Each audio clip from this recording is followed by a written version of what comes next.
Obbo Jawaar Mohaammed ogeessa fayyaa ani hin beekneen hin wallaanamu jechuu isaaniitiin manni murtii dhaddachaa har'a ooleetiin ogeessi fayyaa kan dhuunfaa isaanii hatattamaatiin akka yaaluu ajajni darbeera.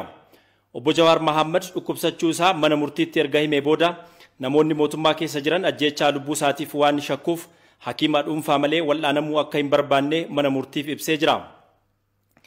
Kana hin ta'u taanaan garuu fayyaan isaa rakkoo keessa yoo gales ogeessa fayyaa mootummaan dhiyeessuun wallaanamuu akka hin barbaanne Jawaar ibsee jira. Jawaar dhaddacha irratti yaada isaa ibsateenis baay'ee dhukkubsachuu isaa nyaata yoo nyaatus akka isa deebisiisu ibsee jira.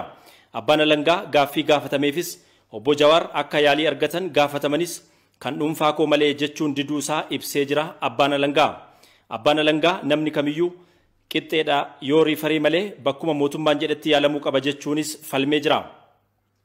Dhaddachi bitaa mirgaatiin erga dhaggeeffatee boodas akkaataa heera mootummaa keeyyataa 21tiin obbo Jawaar Mohaammed hakiima dhuunfaa isaaniitiin hatattamaan akka yaalamuu danda'u manni murtichaa ajajaa dabarseera.